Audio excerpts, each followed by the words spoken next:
오늘은 하나님께 속한 사람들이라는 제목으로 말씀을 나누고자 합니다. 한번 따라해 보세요. 하나님께 속한 사람들. 하나님께 속한 사람들. 우리 예수 믿는 사람들은 자신을 사랑하고 아껴야 됩니다.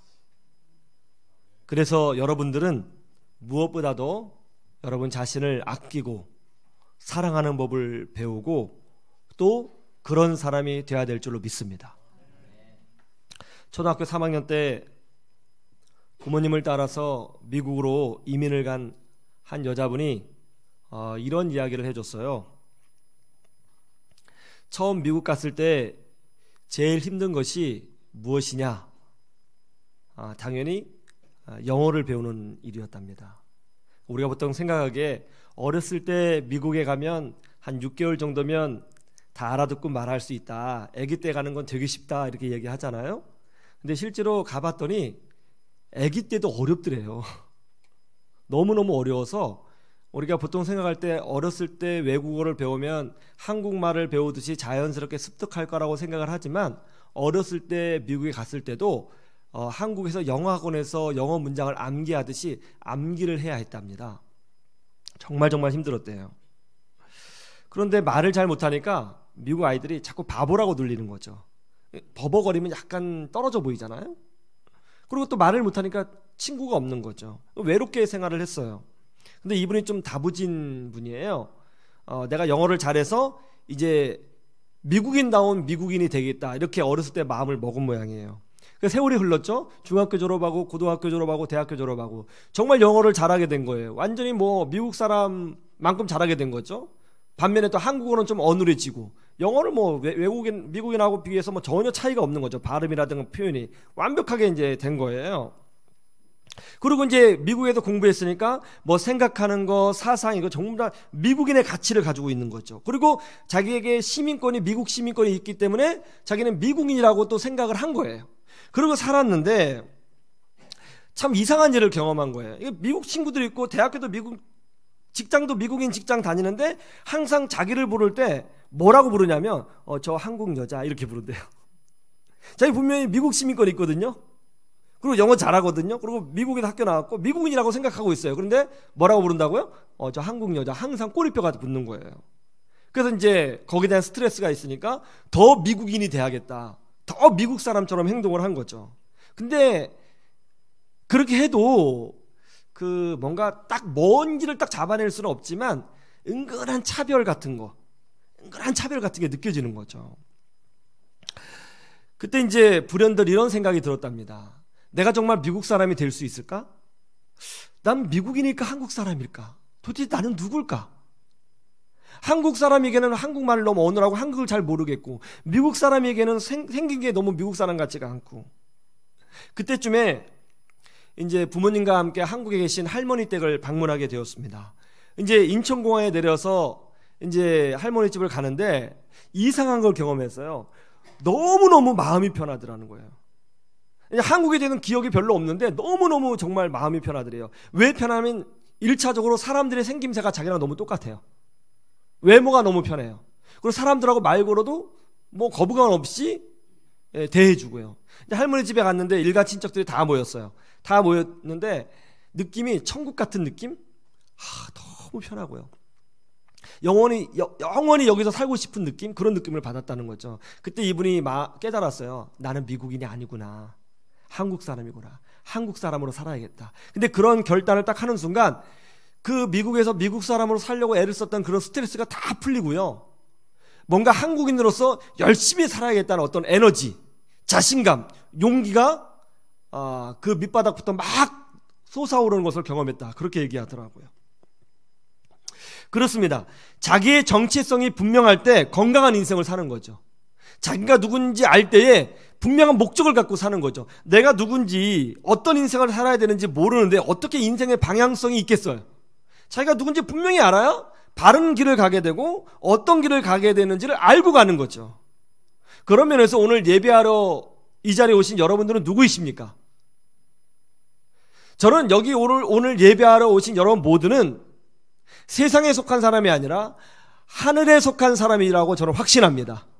그것이 우리의 정체성이죠. 이거 알아야 되는 거죠. 그래서 오늘은 말씀을 통해서 우리의 정체성이 무엇인지를 한번 확인해 봤으면 좋겠습니다. 우린 누구인가? 첫 번째로 하나님께 속한 사람이에요. 한번 따라해 보세요. 하나님께 속한 사람. 오늘 본문 말씀 1절에 3절을 볼까요? 재밌는 부분이 나와요. 1절에 3절 같이 한번 읽어보죠. 시작. 야곱이 라반의 아들들이 하는 말을 들은즉 야곱이 우리 아버지의 소유를 다 빼앗고 우리 아버지의 소유로 말미암아 이 모든 재물을 모았다 하는지라. 야곱이 라반의 안색을 본즉 자기에게 대하여 전과 같지 아니하더라. 여호와께서 야곱에게 이르시되 내 조상의 땅 내 족속에게로 돌아가라. 내가 너와 함께 있으리라 하신지라. 야곱의 삼촌 라반은 그리 큰 부자는 아니었어요.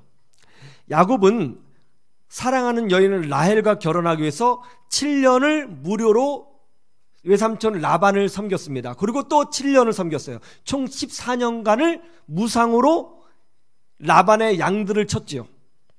하나님께서는 야곱을 특별히 사랑하셨고 야곱을 축복해 주셨습니다. 근데 야곱을 축복해 주시니까 당연히 그 물질이 누구에게로 흘러가요? 라반에게 흘러가서 라반이 큰 부자가 되었어요. 이제 14년간의 계약이 끝나고 이제 야곱이 정당하게 월급을 받으면서 일할 때가 되었습니다. 그때 야곱이 라반에게 아주 이상한 제안을 하죠. 흰 양들을 자기가 칠 텐데 이 흰 양들이 새끼를 낳을 때 점박이 양이나 혹은 뭔가 몸에 검정 얼룩덜룩한 양으로 태어나면 그 소유를 자기 것으로 하겠다는 것입니다. 여러분 생각해 보세요. 흰 양을 낳을까요? 점박이 양을 낳을까요? 흰 양을 낳죠. 이건 유전적으로 당연한 거죠. 경험적으로도 아는 거죠. 근데 야곱이 그렇게 하겠다는 거예요. 너무나 멍청한 제안이죠. 라반이 보니까 너무 웃긴 거예요. 그래 그렇게 하자고 했어요. 그래서 야곱에게 흰 양만 주었습니다. 근데 이상한 일이 벌어졌어요. 분명히 야곱은 흰 양만 쳤는데 새끼만 낳으면 점박이가 나오고 새끼만 낳으면 얼룩얼룩한 양이 나오는 거죠. 그래서 야곱이 금세 거부가 되었습니다. 종들도 생기고 양이 많아졌어요. 이런 일을 보니까 라반의 아들들, 야곱의 외삼촌 라반의 아들들이 야곱을 질투하기 시작했고 미워하기 시작했습니다. 그리고 라반도 야곱을 미워하고 질투하기 시작했습니다. 근데 사실은 미워하고 질투하면 안 되거든요. 가만히 생각해 보세요. 라반이 부흥하고 라반이 잘된 것은 누구 때문에 그런 거예요? 야곱 때문에 그런 거예요. 하나님이 야곱을 축복해 주셨기 때문에 라반의 목장이 부흥하고 라반의 목장이 성장하게 된 거거든요. 그러면 사실은 라반의 입장에서는 야곱에게 감사해야 되죠. 그런데 그것이 아니라 야곱에 대해서 반감을 가지게 되었고 야곱이 잘 되는 것에 대해서 질투하게 되었고 미워하게 되었고 시기하게 되었다는 거예요. 여러분이 만약에 야곱이라면 이럴 때 어떤 느낌이 들겠어요? 이때 야곱은 이런 생각을 하는 거죠. 야곱은요 라반의 사위예요. 그리고 여기서 거의 20년간 일을 했습니다. 야곱은 자기가 라반의 집안의 한 일원이고 이 밧다마람 지역의 한 주민이라고 생각했어요. 그런데 뚜껑을 열고 보니까 이 지역 사람들은 야곱을 자기 동네 사람으로 받아주고 있지 않아요. 라반은 야곱을 자기 가족으로 받아들이고 있지 않아요. 여러분 이게 우리와 세상과의 관계예요. 여러분 우리는 세상에 살고 있지만 세상의 환영을 받지 못해요. 여러분 우리는 세상에 살고 있지만 이상하게도 이유 없는 고난을 세상에서 당해요. 왜 그런지 아세요? 야곱이 밧담 아람 소속이 아니라 하나님 나라의 소속이기 때문에 그런 처벌을 당한 것처럼 우리도 이 땅에서 그런 부당한 이유를 알 수 없는 일을 당하는 것은 우리가 이 땅에 소속된 사람이 아니라 하나님께 속한 사람들이기 때문에 그런 일을 당하게 되어 있는 것입니다. 여러분 그거 아셔야 되는 거예요. 이 문제로 힘들어할 때 이제 하나님이 야곱에게 나타나셨습니다.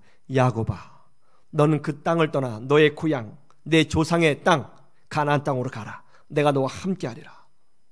그러자 야곱이 거기서 굉장히 오랜 세월을 살았고 물질도 모았고 자식도 낳았고 가정도 일구었지만 마음을 결단하고 보따리를 쌉니다. 야곱이 보따리를 싸는 이유가 뭐예요? 하나예요. 야곱은요 친척들의 말을 듣는 사람이 아니에요. 환경을 따라가는 사람이 아니에요. 물질을 따라가는 사람이 아니에요. 야곱의 입장은 분명해요. 하나님이 떠나라고 하면 떠나요. 왜요? 야곱은 하나님께 속한 사람이거든요. 이것이 우리의 입장이에요. 여러분, 우리는 세상의 환경을 따라가지 않습니다. 하나님의 목소리를 따라가는 사람인 줄로 믿습니다. 하나님이 여기 있으라고 하면 있는 거고요. 가라고 하면 가시는 거예요. 근데 여기 중요한 게 있죠? 그게 뭡니까? 하나님이 떠나라고 했어요. 하나님이 떠나라고 했을 때 그 메시지는 뭡니까? 하나님이 떠나라고 말씀하셨기 때문에 하나님께서 야곱의 인생을 책임져 주시겠다고 말씀하는 거죠. 아니, 하나님이 떠나라고 했으니까 하나님이 책임져 주실 거 아니에요? 그래, 안 그래요? 이런 확신이 있는 거예요. 여러분, 우리는 그런 사람이에요. 하나님이 우리의 보호자가 되어주시는 줄로 믿습니다. 여기에 대해서 출애굽기 40장은 이렇게 설명하고 있습니다. 우리 출애굽기 40장 볼까요? 출애굽기 40장 34절에서 38절.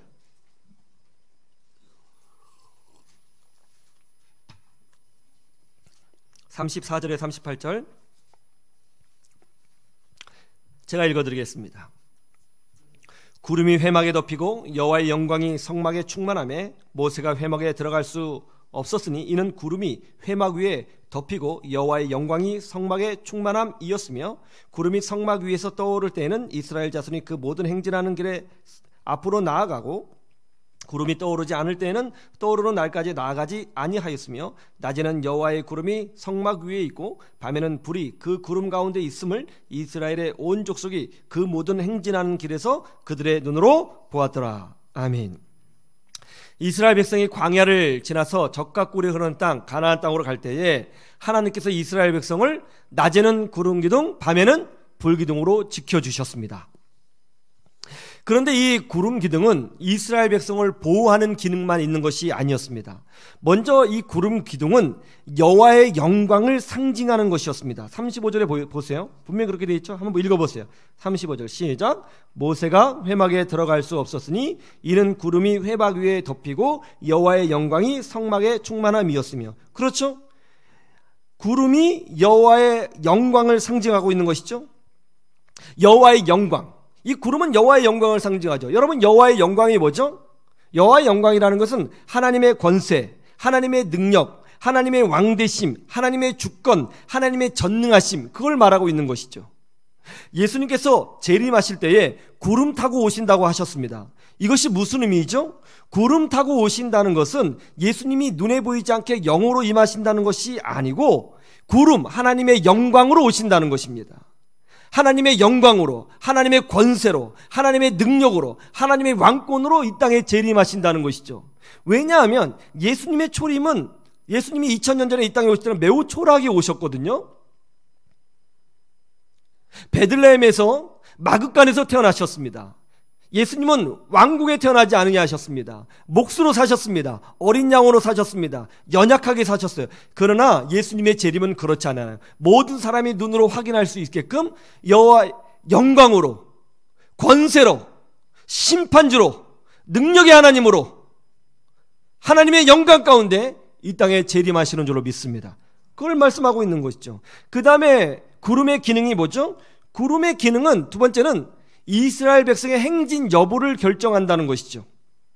회막 위에 구름이 피어오르면 이스라엘 백성이 텐트를 다 접고 하나님이 지시하는 땅으로 가는 것입니다. 그 땅에 지금 물이 있어요. 광야인데 뜻밖의 물이 있고 잔디가 있고 먹을 것이 있어요. 여기도 좀 더 살면 좋겠어요. 그렇게 우리가 생각한다 할지라도 구름이 피어오르면 다 접고 떠나는 겁니다.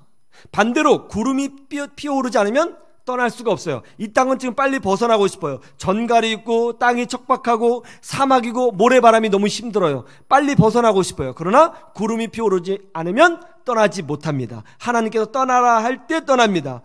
개인적인 판단을 의지하지 않습니다. 환경의 변화에 의지하지 않습니다. 하나님의 인도하심을 따라갑니다. 왜요? 하나님께 속한 사람이거든요. 그런데 여기에 중요한 원리가 있어요. 하나님께서 불기둥으로 구름기둥으로 보호하시고 이스라엘 백성으로 하여금 떠나라 머물러라 하는 이 배경에는 하나님께서 이렇게 장담하시는 거죠. 너희들 나 믿냐? 내가 가라고 할 때 가라. 내가 지켜주겠다. 내가 머물러 할 때 머물러라. 내가 보호해주겠다. 내가 너희의 하나님이니라. 그렇게 말씀하고 계시는 거예요. 이스라엘 백성은 세상 모든 나라의 평범한 백성이 아니라 하나님께 속한 백성이기 때문에 하나님이 책임져 주시는 거예요. 여러분, 우리가 누구이죠?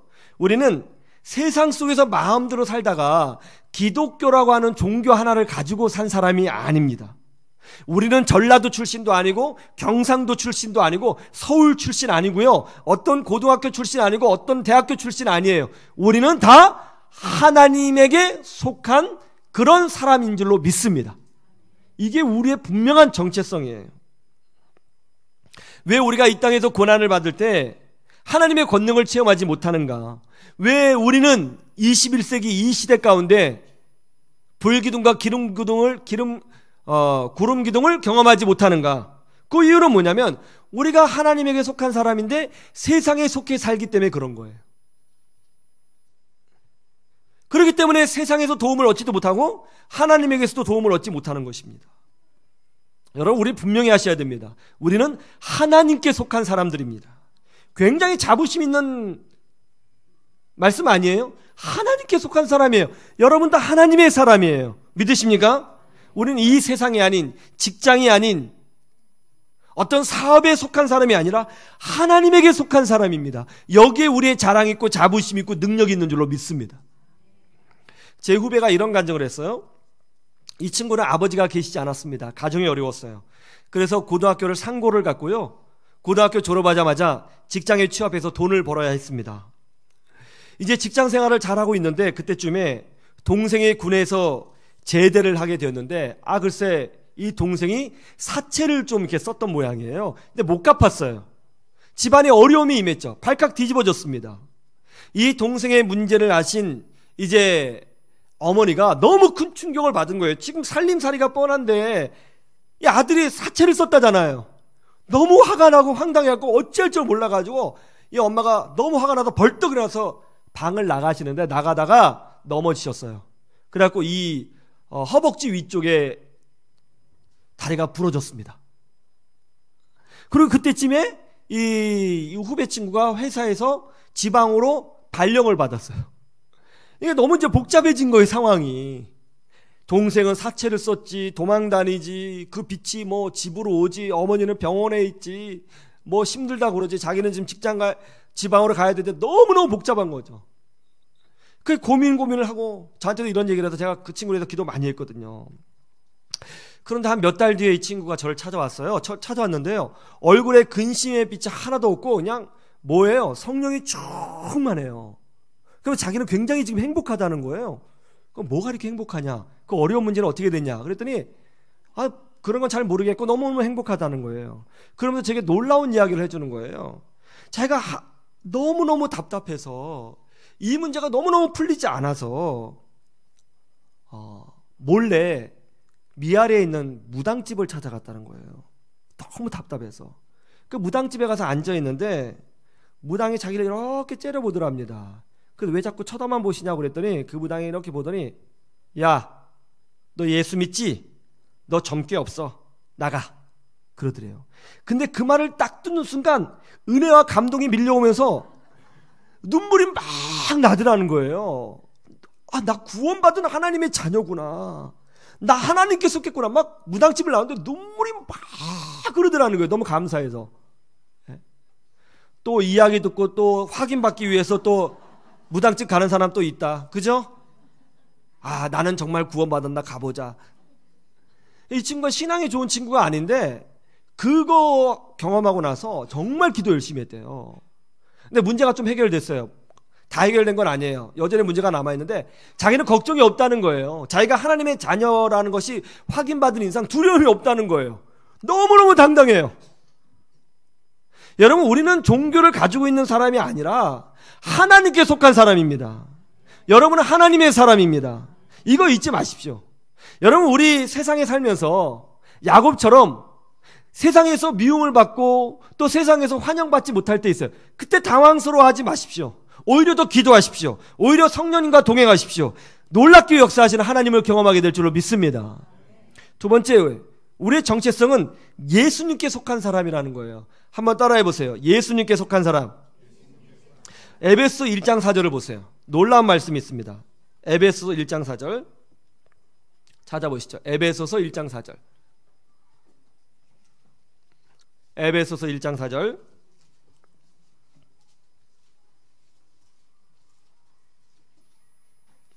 자, 찾으셨어요? 예, 로마서, 다음에 고린도전서, 갈라디아서, 그 다음에 에베소서. 자, 1장 4절 다 같이 한번 읽어보시죠. 시작. 그 창세전에 그리스도 안에서 우리를 택하사 우리로 사랑 안에서 그 앞에 거룩하고 흠이 없게 하시려고. 놀라운 말씀이 있죠. 하나님이 우리를 선택하셨습니다. 언제요? 언제요? 창세전에. 누구 안에서? 그리스도 안에서. 놀랍죠. 자, 보세요. 인간이 선악과를 먹고 타락하기 이전에 하나님은 예수님을 예비해 놓으셨어요. 그리고 그 예수님 안에서 우리를 선택하기로 하셨어요. 그러면 예수님 이전에 태어난 구약에 있는 모든 사람들도 결국 누구를 통해서 구원받는다는 거예요? 예수 그리스도를 통해서 구원받는 거죠. 그렇죠. 창세전에 예수님을 예비하셨잖아요. 그러니까는 아담도 결국은 누구를 통해서 구원받는 거예요? 그리스도를 통해서. 여기 돼 있죠. 그럼 노아도 결국은 누구를 통해서 구원받아요? 예수 그리스도를 통해서. 모세도 누구를 통해서 구원받아요? 예수 그리스도를 통해서. 다윗은요? 예수님을 통해서 구원받는 거예요. 우리는요? 예수님을 통해서 구원받는 거예요. 천하 인간의 구원을 얻을 만한 다른 이름을 예수님 외에 주신 적이 없습니다. 우리는 예수님을 통해서 죄 용서받고요. 우리는 예수님을 통해서 하나님의 자녀가 되고요. 우리는 예수님을 통해서 기도 응답을 받고요. 우리는 예수님을 통해서 비록 죄인이지만 다시 시작할 힘을 하나님께 부여받게 되는 것입니다. 그래서 우리는요, 예수님께 속한 사람이에요.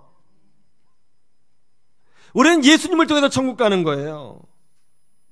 우리가 기도할 때 우리의 공로로 기도하지 않아요. 예수님의 이름으로 기도해요. 그러면 우리는 비록 부족할지라도 응답하시는 하나님의 은혜와 기적을 체험하게 되는 줄로 믿습니다. 많은 분들이 제게 이래요. 목사님, 우리 남편이 성경에 대해서 자꾸 물어보고 이것저것 질문하는데요, 제가 좀 아는 게 없어요. 목사님, 제가 직장 생활하는데 뭐 어떤 동료가 성경에 대해서 물어보는데 제가 아는 게 없어요. 그렇게 말씀하시는 분이 많아요. 여러분도 그렇죠. 없긴 뭐가 없어요. 다 알아요. 정리가 안 됐을 뿐이지. 여러분, 성경의 중심 주제는 하나예요. 그게 뭐예요? 예수 그리스도예요. 뭐라고요? 예수 그리스도예요. 하나님이 왜 선악과를 만드셨을까요? 그것은 아담과 하와에게 예수 그리스도를 가르쳐 주시기 위해서 선악과를 만드신 거예요. 왜 하나님이 이스라엘 백성을 만드셨을까요? 하나님이 이스라엘 백성을 통해서 예수님을 보내시려고 이스라엘 백성을 만드신 거예요. 왜 다윗이 골리앗과 싸워야 했죠? 하나님이 예수 그리스도의 승리가 무엇인가를 보여주려고 다윗과 골리앗이 싸우는 상황을 만드신 거예요. 하나님이 왜 이스라엘 백성에게 제사법과 율법과 언약을 주셨죠?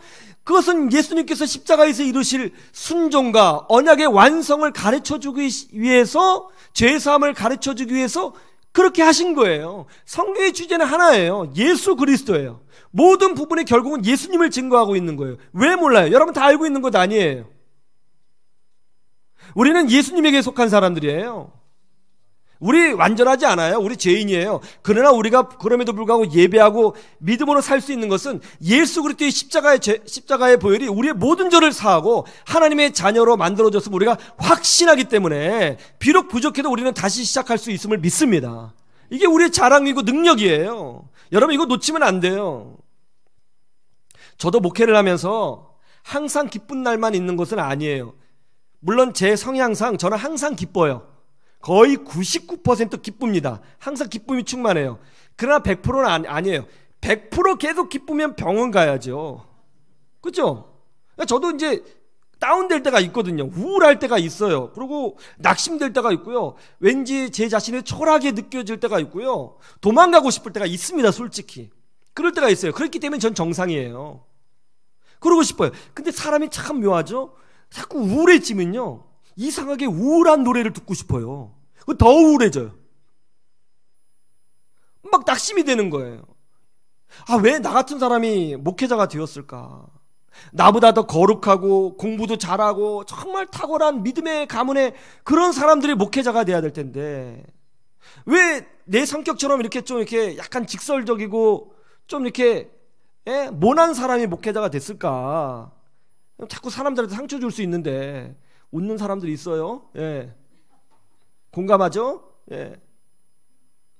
왜 나처럼 이런 사람이 허물도 많고 또 성격도 욱하고 또 간혹 감정적으로 흘러서 하지 말아야 될 것도 하는 이런 사람이 목회자가 됐을까? 그럼 제 자신이 너무 부끄러워서요. 내가 계속 할 수 있을까? 이런 생각이 들 때가 있어요. 솔직히. 그럼 기도도 잘 안 나와요. 기도가 안 나옵니다. 그런데 제 경험상 그렇게 낙심해 있을 때는 꼭 하나님께서 제게 보여주시는 게 있어요. 그게 뭐냐면 예수님의 십자가를 선명히 보여주세요. 여러분, 예수님의 십자가가 뭐죠? 용서잖아요. 사랑이잖아요. 베드로 실수했지만 예수님 다시 기회를 주셨잖아요. 그거 말씀하고 있는 거거든요, 저한테. 제가 그것 때문에 다시 일어나요. 왜냐하면 나는 예수에게 속한 사람이고 예수 그리스도의 쫄로 종이거든요. 여러분, 우리는 예수님 때문에 다시 시작할 수 있고요. 우리는 예수님 때문에 용기 가질 수 있고요. 우리는 예수님 때문에 축복받을 수 있고요. 우리는 예수님 때문에 언제든지 다시 시작할 수 있어요. 할렐루야. 저나 여러분이나 다. 그래서 우리는 예수님께 속한 사람이라는 것을 반드시 알고 있으셔야 되는 것입니다. 이 믿음으로 승리하시기를 주님의 이름으로 축원합니다. 세 번째, 우리의 정체성은 교회에 속한 사람이라는 거죠. 한번 따라해 보세요. 교회에 속한 사람. 우리 창세기 31장 13절 말씀을 보세요. 창세기 31장 13절 말씀. 한번 다 같이 볼까요? 시작. 나는 베델의 하나님이라. 내가 거기서 기둥에 기름을 붓고 거기서 내게 서원하였으니 지금 일어나 이곳을 떠나서 내 출생지로 돌아가라 하셨느니라. 왜 바담 아람을 떠나 가나안 땅으로 돌아가야 되는지 그 이유를 야곱이 그의 아내들에게 설명하고 있는 대목입니다. 왜 떠나야 되는가? 베델에서 만난 하나님이 나에게 떠나라고 말씀하셨기 때문에 떠나야 된다. 그렇게 말씀하고 있는 거죠. 여러분, 이 베델이 무슨 뜻이죠? 베델. 벳이라는 것은 히브리 말로 베스. 이거는 집이란 뜻이에요. 집.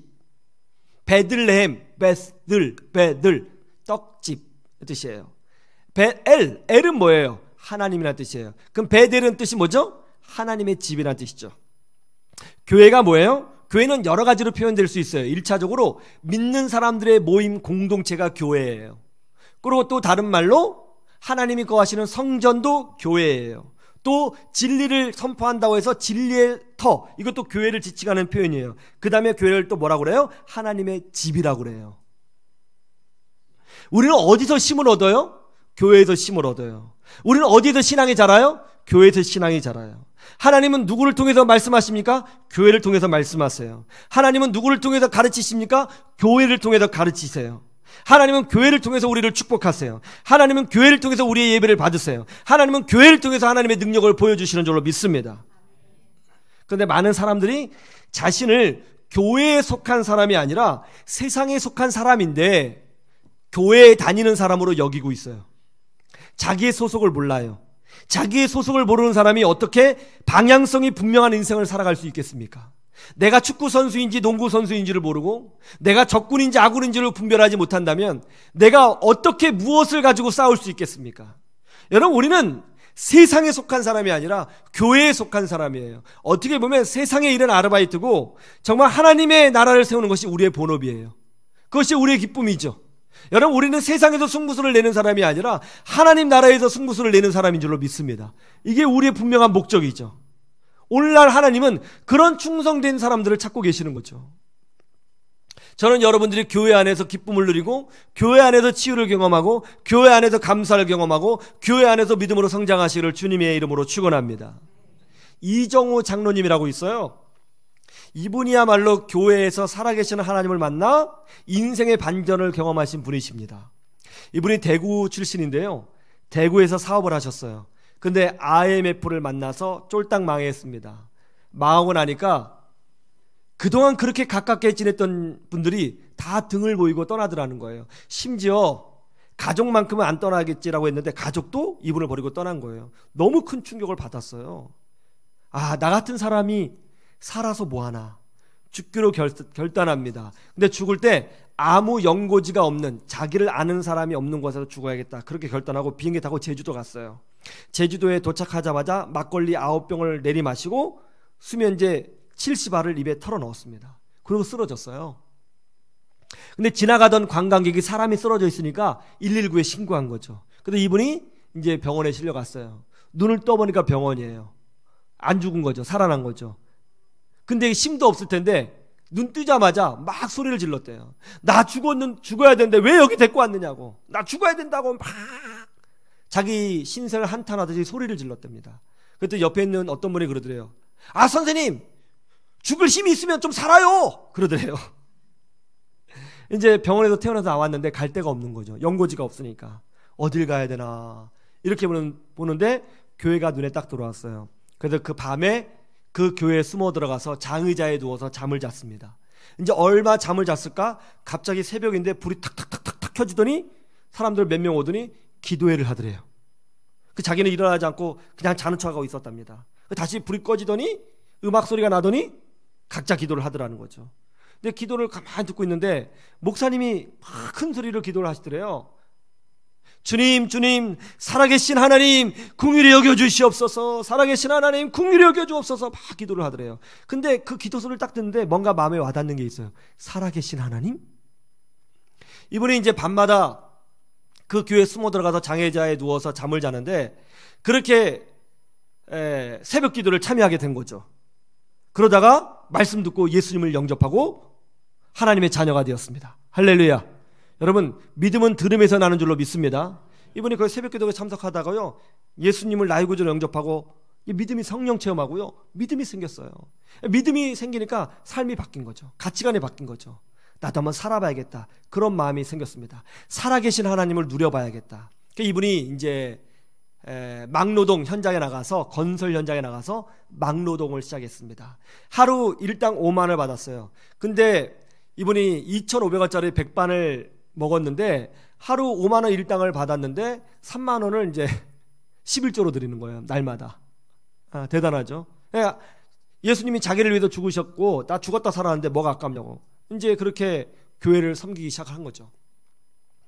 그러다가 이제 신앙생활 쭉 하는데 어느 날 기도하는 중에 하나님께서 너 옛날에 건축업을 잘했는데 다시 시작해봐라, 이런 마음을 주셨답니다. 그래서 그런 마음을 가지고 내가 재기해야겠다 이제 결심합니다. 그리고 제주도에 있는 건축 자재 회사들을 다 찾아다니면서 이렇게 얘기했어요. 제가 옛날에 건축 회사를 운영했던 사람인데 제가 건축 좀 잘 압니다. 제게 건축 자재를 팔 수 있는 일을 맡겨주시면 제가 10억을 벌어드리겠습니다. 그러면 2억을 개런티로 주십시오. 이렇게 얘기한 거예요. 그 다른 데서 무슨 택도 없는 소리냐고 다 쫓아냈는데 한 곳에서 손해볼 거 없잖아요. 10억 벌어준다는데 해보라고. 이분이 거기 취업해서 영업을 한 거예요. 근데 그때 마침 제주도에 골프장 건설 붐이 막 일었거든요. 이분이 골프장 현장에 가서 좋은 자재를 값싸게 해줄 테니까 나랑 계약하자. 내가 하겠다. 우리 회사랑 계약하자. 그렇게 던져놓고 본인은 교회에 와서 열심히 기도한 거예요. 그랬더니 건설 현장에서 전화가 온 거예요. 계약하자고. 이분이 얼마를 벌었냐면 20억을 버는 거예요. 20억. 그래서 개런티로 4억을 받았어요.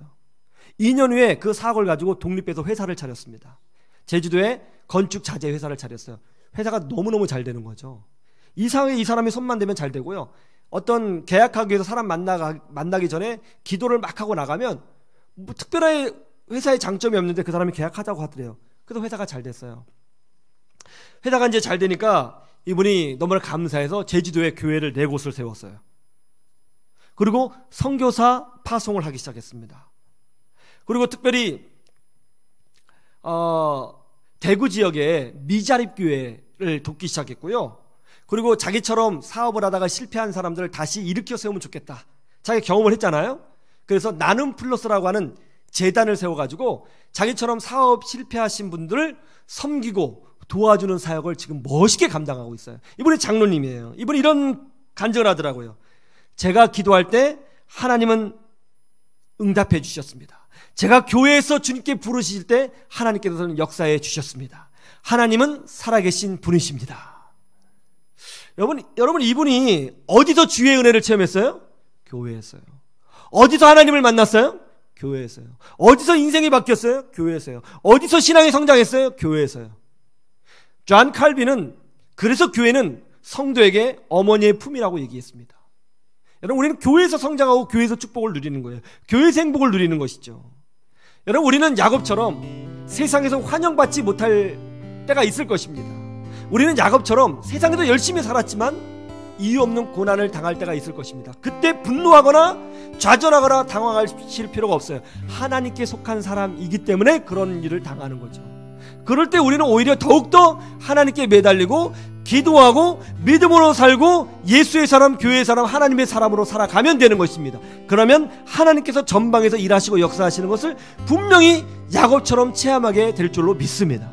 이런 믿음을 가지고, 정체성을 가지고 믿음의 승리를 거두시는 주의 백성들이 되시기를 주님의 이름으로 축원합니다. 축원합니다.